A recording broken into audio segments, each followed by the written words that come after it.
presidente de El Salvador, Salvador Sánchez Serén, decía eso, pero otras voces en El Salvador abogan por la transformación política del país. Es el caso de Nayib Bukele, exalcalde de San Salvador y aspirante presidencial. Bukele acaba de inscribirse ya, por fin, ahora le cuento por qué por fin, como precandidato para las elecciones presidenciales de febrero de 2019 ante la Comisión Electoral del Partido Cambio Democrático, el CD, una organización política de centro-izquierda creada en 2004 que dice tener la misión de construir El Salvador con justicia social.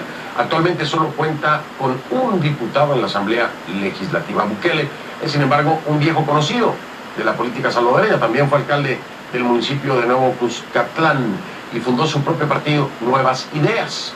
Conoce el funcionamiento de El Salvador, pero quiere un cambio en el camino, denuncia obstáculos también a su candidatura. Su precandidatura con Cambio Democrático es una alianza estratégica, porque la autoridad electoral, denuncia él, ha dilatado la inscripción de su formación política. En manos del Tribunal Supremo Electoral está también suspender o no al Partido Cambio Democrático por una cuestión de votos. De momento Bukele cuenta con el respaldo de los electores, según señalan las más recientes encuestas, es decir, si se llevaran a cabo las elecciones hoy, sería el próximo presidente de acuerdo a las encuestas. Le doy la bienvenida, entonces vamos con él.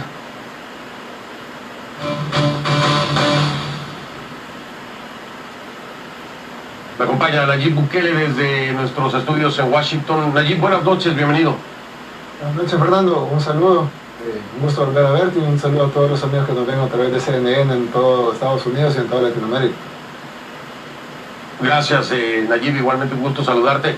A ver, de entrada, normalmente, y nos ha pasado a ti y a mí, que te tengo que preguntar por el actual presidente Salvador Sánchez Serén, y tengo que hacerlo de nueva cuenta porque has escuchado lo que está pasando en Nicaragua y has escuchado lo que ha dicho Sánchez Serén en La Habana.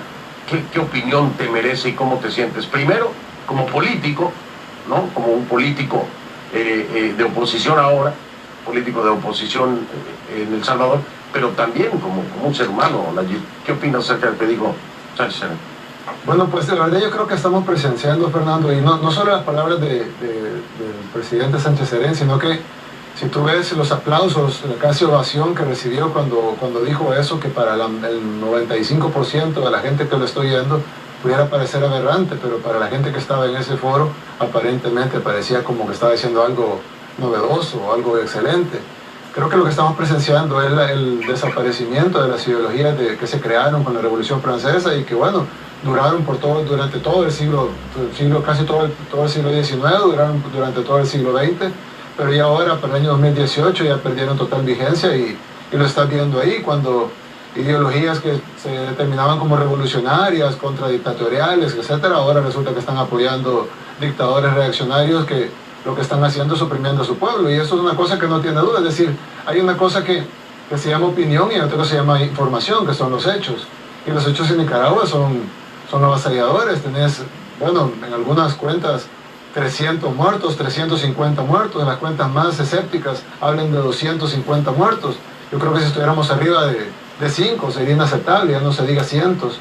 Y lo que está sucediendo en Nicaragua pues es lo que ha sucedido en otros países, en donde el pueblo simplemente ya no se siente representado por su gobierno, y al no haber vías democráticas para cambiarlo, ya que el orteguismo, como llaman algunos ahora, orteguismo, mureísmo, se ha implantado como una fuerza que controla todo, controla el legislativo, el judicial, la fiscalía, controla la policía, la Fuerza Armada, el ejecutivo, el presidente y el vicepresidente son marido y mujer, es decir, controlan todo, controlan los medios de comunicación, o la gran mayoría de ellos.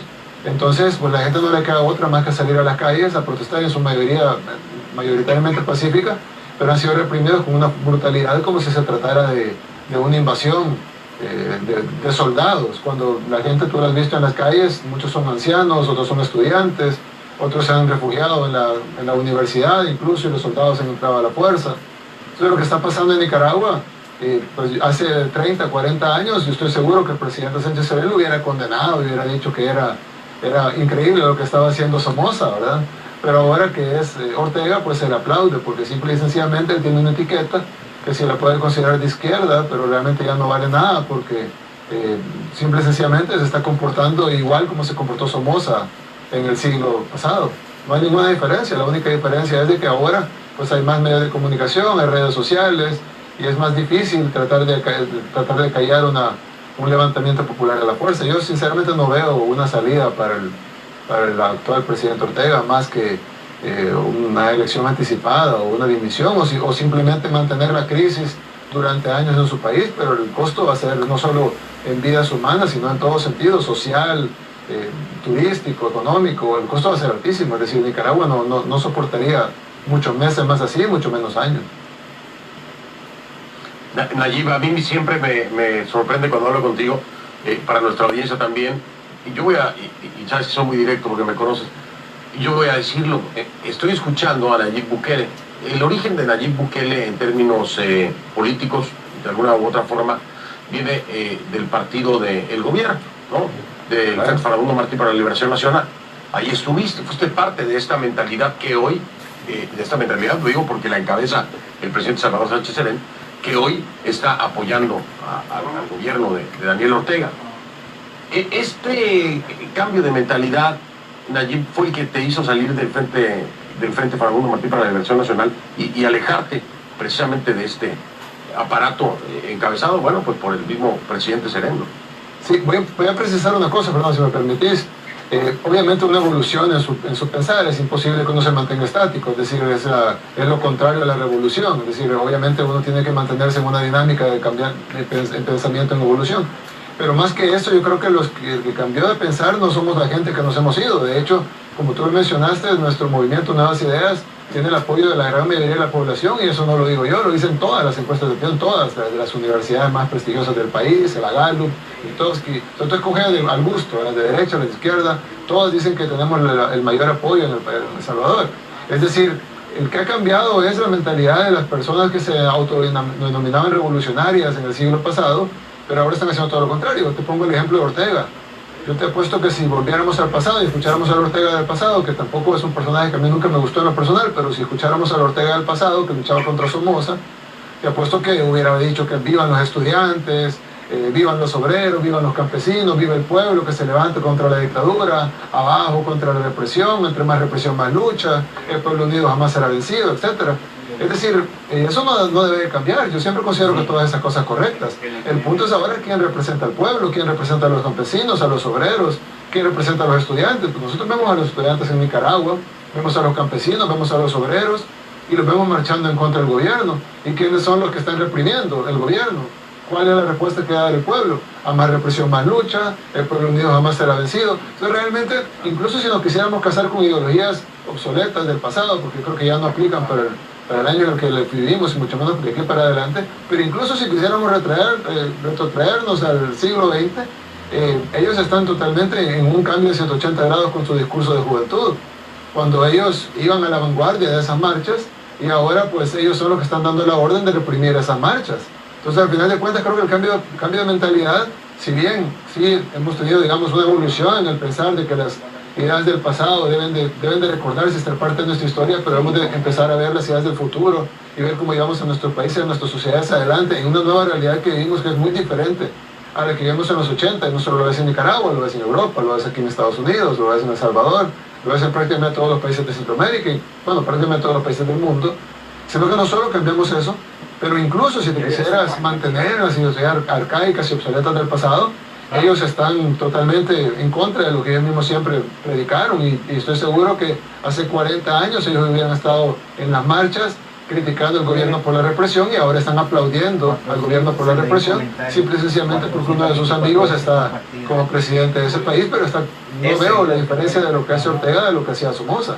Es decir, ambos se jactaban del crecimiento económico que le llevaban al país, ambos se jactaban de sus políticas económicas que habían funcionado y que había una seguridad más o menos aparente, pero ambos eran represores de su pueblo, ambos están no dejando que la gente se exprese democráticamente, ambos están asesinando a sus poblaciones.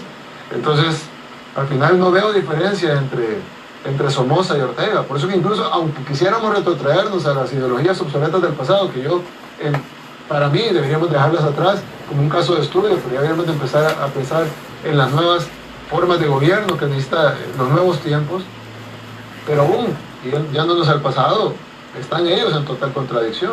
Si tú escuchas sus discursos de ahora y los escuchas sus discursos de antes, es un absurdo básicamente. Pues resulta muy interesante ya cuando uno lo ve en retrospectiva, porque hay como sustentar lo que está diciendo Nayib Bukele, hay como sustentarlo el registro gráfico, debe haber el registro de video incluso, ¿no? Y escucharíamos esas voces en el pasado completamente contradictorias a los presentes. Nayib, voy a marcar pausa, no me despido de ti, sigo hablando en un momento para regresar y entrar un poquito con el tema de lo que está pasando.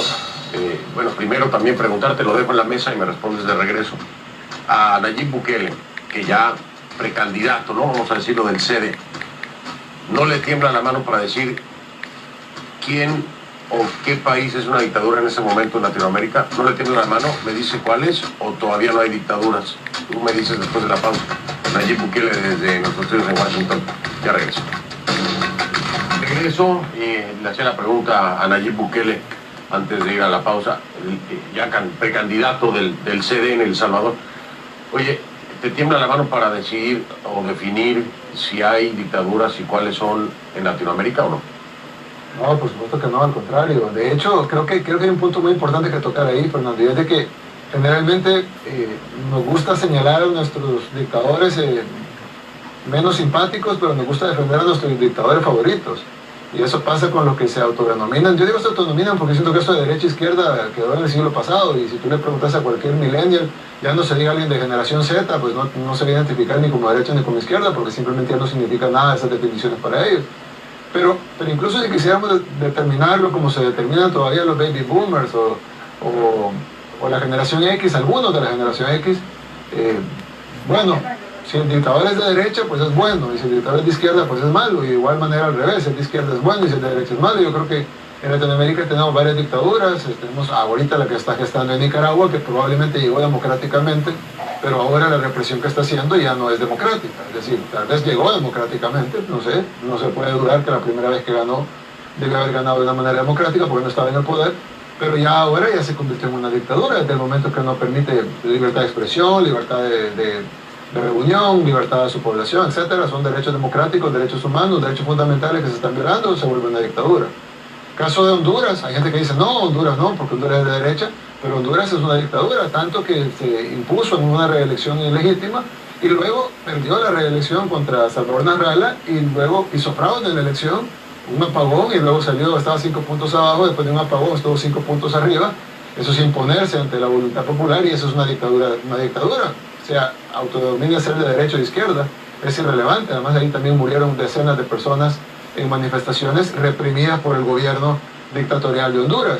Tenemos el caso de Venezuela. Por ejemplo, Venezuela, probablemente cuando Chávez llegó en el 99 no era una dictadura, llegó por un voto democrático, e incluso ellos se jactaban mucho de que su sistema electoral era muy bueno, certificado por Centro Carter, etc. Pero de un tiempo para acá nadie puede ver que es una dictadura. No permiten elecciones, pero cuando hacen elecciones, hacen unas elecciones de manera que no pueda competir la oposición, inhabilitan candidatos de la oposición, como inhabilitaron a Capriles por 10 años, por ejemplo, porque es probablemente el único que puede unir a la oposición en estos momentos. Entonces, es decir, está funcionando como una dictadura, aunque sus inicios no haya sido así, pero ya lo es. Tenés el caso de El Salvador, por ejemplo, donde se está gestando una dictadura.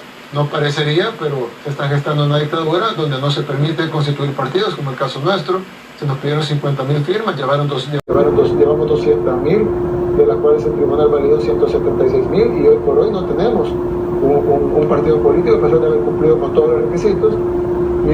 Nos inscribimos en el CD, hacemos una alianza estratégica con un partido pequeño, pero limpio, pero legalmente establecido, y ahora hacen un proceso para cancelar el partido con el que nos inscribimos. Entonces, es decir, estás en una donde se violan derechos fundamentales, donde se viola el derecho libre de elegir del pueblo en las urnas, donde se viola la democracia, estás en una dictadura.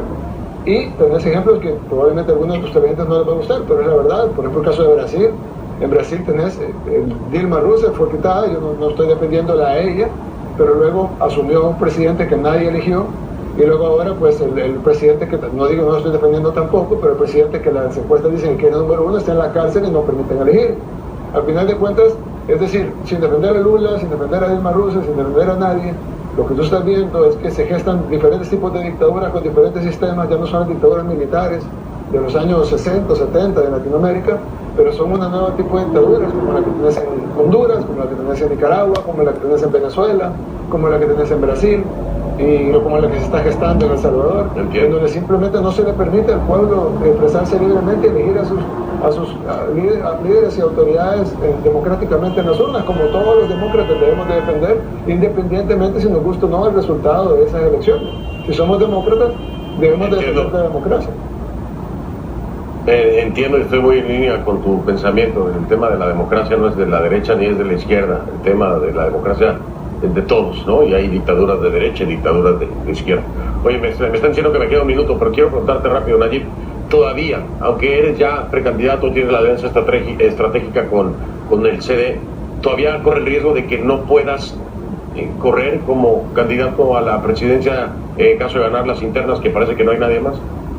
Bueno, mañana tenemos una reunión con Luis Almagro, el secretario general de la OEA, precisamente para plantear eso, también con la Comisión Interamericana de Derechos Humanos. El día de ayer nos reunimos con las Naciones Unidas para exponer precisamente eso, de que en El Salvador la democracia tan débil que tenemos, que se fue gestando poco a poco, incluso tuvimos una guerra civil hace menos de 30 años, y ahora pues lo que estamos viendo es un retroceso de casi 40 años en nuestra democracia, en donde ya la competencia ya no es en las urnas, es decir, que el pueblo salvadoreño va y elija a sus líderes democráticamente, sino que la competencia es una competencia de quién tiene control sobre más instituciones y quién puede inhabilitar candidatos, cancelar partidos, no autorizar nuevos partidos, no autorizar nuevas expresiones del pueblo, a pesar de, como tú mismo lo dijiste al inicio de la entrevista, tenemos la gran mayoría de la población que quiere votar por nosotros y el sistema lo está previniendo. Claro, nosotros vamos buscando la vía para participar, pero el sistema es tan poderoso y tan grande que lo evita. Y lo que queremos evitar en El Salvador es que nos pase algo como lo que pasó en Honduras, como lo que pasó en Nicaragua, de que la gente al final no encuentra una forma de responder y se va a la calle. Así es, Nayib. Voy a estar al pendiente, por supuesto, como siempre. Ya por lo pronto puedo decirles que es el precandidato presidencial de Cambio Democrático. Va a hablar con todos los que ya nos dijo y vamos a ver si de ahí las cosas siguen normalmente. Nayib, muchas gracias por esta entrevista. Te saludo allá en Washington y suerte. Gracias. Muchas gracias. Gracias, hacemos una pausa.